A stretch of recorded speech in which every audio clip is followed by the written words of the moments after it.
Yıllardan buyon her soha mutaxassislari Xitoyning eng chong o'lkasi, Xitoyning eng chong energiya ombari degandek nomlarda atab kelayotgan Uyg'ur diyori Xitoy sirtida birdek Sharqiy Turkiston degan nom bilan to'nilib kelganligi ma'lum. Xitoy hukumati 1949-yili bu rayonni qoral kuch bilan ishg'ol qilgandan buyon Xinjiang qadamdan tortib Xitoyning ayrilmas bir qismi degan nazariyani o'xshamagan shakllarda zo'r kuch bilan bazaga sepganmoqda. Halbuki Dunyo Uyg'ur qurultiyi qurilganligining 20 yillik xotirasi munosabati bilan 2024-yili 3-mayda chaqirilgan 3 kunlik faoliyatning muhokim bosqichida xalqaro advokat Michael Van Walt o'tgan 70 yil bu rayon asosiyatan Xitoyning mustamlikasi bo'lib keldi. Uning nersizki 2000 yil mobaynida bu joyda hech qachon Xitoyning izchil hukmronligi bo'lib boqmagan deb ko'rsatdi. 15 yildan buyon Ichki Osiyo va Sharqiy Osiyo rayoni o'rtasidagi munosabatlar tarixi bo'yicha izlanayotgan olim Michael Waltning bu xulosasi mazmun jihatda dunyo e'tirof qilgan buyuk sharqshunos Vladimir Bartold buningdan bir asrcha ilgari o'ttirga qo'ygan 751-yili Arab imperiyasi bilan Tang imperiyasi o'rtasida yuz bergan talos urushi O'rta Osiyo rayonidan Xitoy ta'sirining oz degandimi 1000 yillik musofaga siqib chiqarilishi hamda bu rayonda islom madaniyatining yetakchi madaniyat bo'lishiga asos soldi degan bayonlarni asıltadi. Advokat Michael Walt bu rayon haqida izlanishdan boshqa dunyoning boshqa joylaridami to'qinishlarni hal qilish sohasida ko'plagan samarali xizmatlarni vujudga chiqargan kishilarning biri. Bu qatimqi faoliyat jarayonida u radiomizning maxsus ziyoratini qabul qilib, bu vaqtdagi masalalar haqida o'ylaganlarini biz bilan o'rtoqlashdi. Today you have made an excellent presentation. Basically, you are stating that Bu qitimqi yig'inda siz Xitoy hukumatigacha Xinjiang qadimdan tortib Xitoyning ayrilmas bir qismi deb kelgan bo'lsa-mu, Sharqiy Turkiston amniyatda Xitoy Xalq Jumhuriyatining bir mustamlikasi deb ko'rsatdingiz. Siz Xitoyning bu vaqtdagi bayonotini qanday tushunasiz? is an inseparable part of China since ancient times. How do we interpret this claim? Because it seems it's so problematic according to your research. Well, as I've shown in the research today, when I presented some of it, it's very clear that Bu yerda shunisi noiti ochiqki, o'tgan 2000 yil mobaynida Sharqiy Turkistonda Xitoyning izchil davom qilgan hukmronligi mavjud bo'lib boqmagan. Faqat Han sulolasi va Tang sulolasi zamonasida bu joyda ancha-muncha Xitoy ta'siri ko'rilgan. 1912-yili Xitoy Jumhuriyati qurilishidan ilgari asos jihatdan qo'shni bo'lgan Ichki Osiyo rayonidagi o'xshamagan xonliqlar Sharqiy Turkistonni idora qilgan.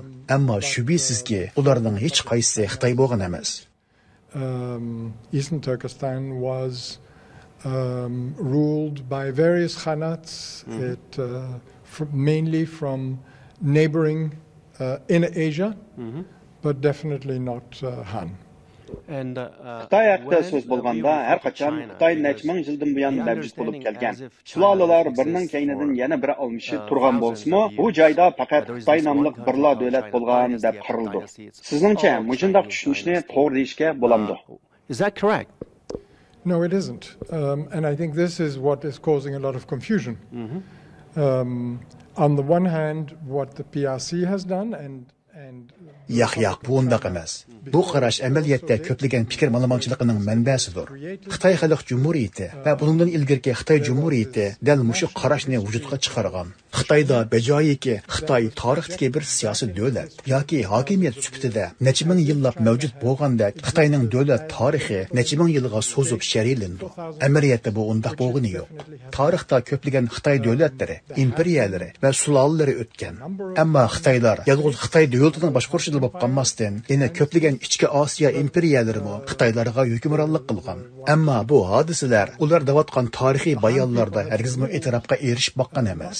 Masalan olsak, Yuan sulolasi amaliyotda Mo'ng'ullarning imperiyasi bo'lib, bugun biz davatgan Xitoy ayni vaqtda mush imperiyaning bir qismi bo'lgan. Yana olsak, biz bugun Xitoy davatgan bu joylar Manjular qurgan Qing imperiyasi davrida ash imperiyaning bir qismi bo'lgan. Xuddi bundan ilgirki vaqtlardami ko'plagan davlatlar bu xilki qismatni boshdan kechirgan. Shunga Xitoy tarixi ba'zida hatto bir qism g'arb olimlari va boshqalar ta'kidlayotgan bu xil sharhi amaliyotda kishilarni o'ng'ayla qaymoqtirib qo'ydi. Bo'libmi biz Xitoy va Xitoylar degan atalg'uni qo'llanganimizda bular butunlay farqli bo'lgan ko'p xil shaylarni bildirdi. Bugungi kunda Xitoy Xalq Cumhuriyeti Xitoy atalg'usini qo'llanish orqali Xitoy Xalq Cumhuriyetining chegarasi deb qaralgan doira ichidagi barcha xalqlarni, jumladan Xitoylar, Tibetlar va Uyg'urlarni ko'rsatib kelmoqda. Halbuki boshqalar Xitoy atalg'usini har qachon Xitoylar va Xitoy tili degan ma'noda iste'mol qiladi. Xitoycha yeziq deganda Xitoylarning yeziqi ko'zi tutildi. Shunga biz bu so'zlarga doim biror aniq ma'noni yuklagan holda ishlatib ketmaymiz. Navoda biz bilan zodi aniq qilib qo'llanamiz desak, bu holda Xitoyning bir davlat sifatida tasavvur qilinishi va muhokama qilinishi 1911-yilga mansub bo'lib chiqdi. Buning vujudga kelishi bo'lsa 1912-yili Xitoy Jumhuriyatining qurilishi bilan boshlandi. Bundan ilgari bu joyda boshqa nomdagi davlatlar, boshqacha hukmronlik qurilmalari va prinsiplari mavjud bo'lgan. Ammo ularning Xitoy Jumhuriyati va Xitoy Xalq Jumhuriyati bilan hech qanday o'rtoqligi yo'q edi. Qonun nuqtasidan olganda bu ikki shay butunlay farqlandi. Siz bir davlatning 2000 yillik mavjudiyati haqida so'z ocholmaysiz. Chunki u 2000 yil mavjud bo'lgani yo'q. Men buningdan 2000 yil, 5000 yil yoki uningdan burungi vaqtlarda bu joyda Xitoy madaniyati mavjud bo'lganligini inkor qilmayman. Bu joyda Xitoylarning bo'lmaganligini inkor qilmoqchi emasman. Bularning hammasi mumkinchiligi bor ishlar. Ammo Xitoy davlatining mavjud bo'lishda izchil bo'lgan yoki bo'lmaganligi muhim. 5,000, whatever it may be. I'm not denying there wasn't a Han people, that there wasn't. All of this is possible, but not a continuous stream of Han states. Why do you think whether that's a Republic of China or current? Sizningcha hozirgi Xitoy hukumati bo'lsin yoki Xitoy Jumhuriyati bo'lsin, nima uchun Manjuriya, Janubiy Mongoliya, Tibet va Sharqiy Turkiston qadimdan tortib Xitoyning bir qismi bo'lgan deydi. As part of China since ancient times. What is the reason China make this kind of claim? I can't think for them, but it would seem that when that was first. Men darvaqa Xitoyning nima o'ylayotganligini bilmayman. Ammo tanlashimcha bu ideya dastlab bo'lib, naq Xitoy Jumhuriyati davrida o'tirg'a chiqqandek qiladi. Chunki ular shu vaqtda ichki Osiyo territoriyasidagi joylarning Xitoy Jumhuriyatining bir qismi bo'lishini orzu qilgan. Ular mushu orzuning ehtiyojiga mos holda mushundaq bir bahona sababni to'qib chiqishga muhtoj bo'lganligi uchun buni qabul qilishga bo'ladi. Demak, ular mushu tarixni ijod qilib chiqdi. Bugun bo'lsa Xitoy Xalq Jumhuriyati ashu tarixga va ashu tarixiy bayonlarga qanday chaplashyotdi. Chunki ular o'zlarining Sharqiy Turkiston, Tibet va ichki Mongoliyada bir mustamlikchi kuch siyog'ida namoyon bo'lishni zinhor xohlamaydi.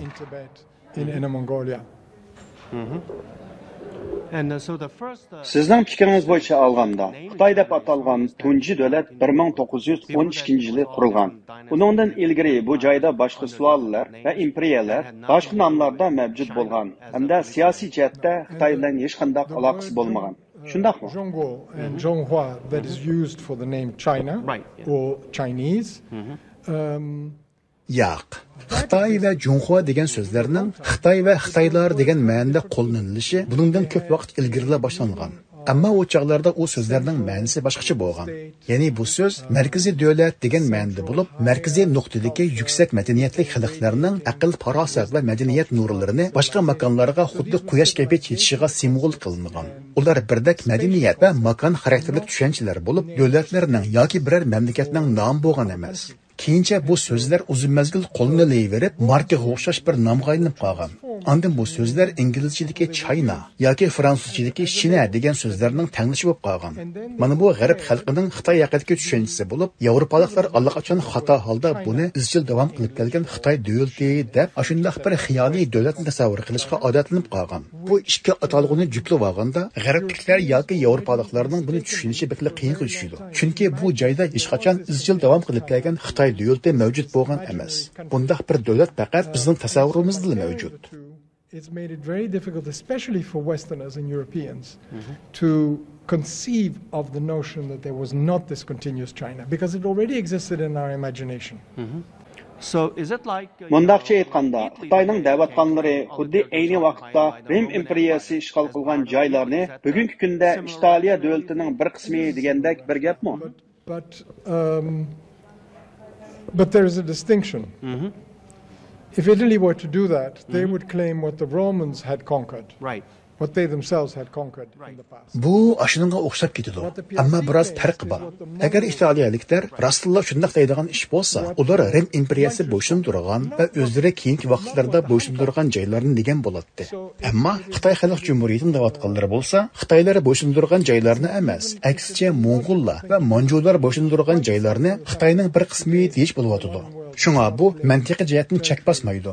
Hozirgi kunda buningdan 1000 yil, 500 yil, hatto 100 yil burungi vaqtlarga mansub bo'lgan tarixiy bayonlarga asosan biror joyni mening ziminim deb da'vo qilib bo'lmaydi. Ammo bu xil reallikqa qarshi holda Xitoy davlati mushin da'vo qilyotdi. Boshqa bir imperiya tarafidan bo'ysundirilgan birsining boshqalar bo'ysundirgan joylarni mangtava zimin deb da'vo qilishi faqat qamlashmagan bir gap. Albuki Xitoy Xalq Jumhuriyati nurg'un kishilarga men Xitoylarning vatani deb atagan joylarga, ya'ni Xitoylar va ularning territoriyasiga hukmronlik qilganlarni birdak Xitoy deb sharhlashga qodir bo'lyotdi. Ularning Manjular va Mo'ng'ullarni Xitoy qilib bilishi to'lma bema'nilik.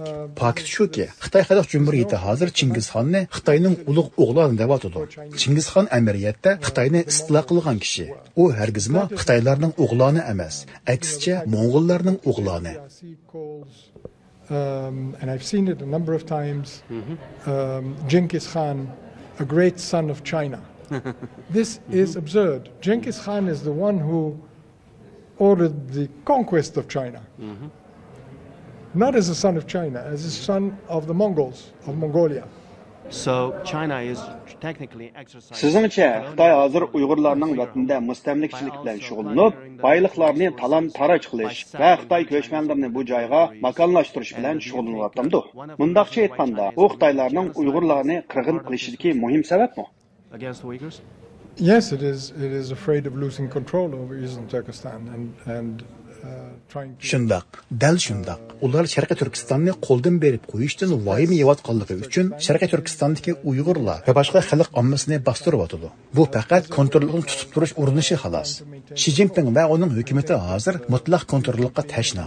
Bu hozirgi eng muhim siyosiy nishon bo'lganligi uchun hamma narsa mushini cho'rlagan holda aylanmoqda. Navada bu nishon millionlarcha insonni lagerga qamash, Uyg'urlar, Tibetlar va Mo'ng'ullarning madaniyatlarini yo'qotish va bu rayonlar ustidan mutlaq hukmronlikni joriy qildirishni istasa, ishlar bundan boshqacha bo'lmaydi. Chunki bu ularning nishoni. Sobiq Qing imperiyasining butun territoriyasiga bo'lgan kontrollik orzusidan olganda, ularni texi o'z nishoniga yetdi degili bo'lmaydi. Ular hozirmi mushu nishonga yetishning ko'yida. Ular hozir Tayvanga, Janubiy dengizga, Shimoliy Hindistonga va Rossiyaning bir qism joylariga, jumladan Tova va Buryatiya rayonlariga o'z kontrolligini joriy qildirish havasida. Chunki Mo'ng'ul va Manju hukmronlaridan ba'zilar bu joylarni muayyan darajada boshqargan. Agar bu bema'nilikka texmi ichkirilib kiradigan bo'lsa, Mo'ng'ullarning ayni vaqtda Vengriya, O'rta Sharq va Hindistonga qadar bo'lgan Yevroziya quruqligining mutlaq ko'p qismiga hukmronlik qilganligini eslash kifoya. Biz hargizmo Xitoyning buyuk o'g'loni bo'lgan Chingizxon qo'lga olgan o'sha zaminlarni Xitoyning bizning zaminimiz deb da'vo qilishini xohlamaymiz. Most of the Eurasian continent, all the way to Hungary, to the Middle East, India, we wouldn't really want to see China claim everything that the great son of China, Genghis Khan, achieved. Thank you very much. Sizga ko'p rahmat, Michael Efendi.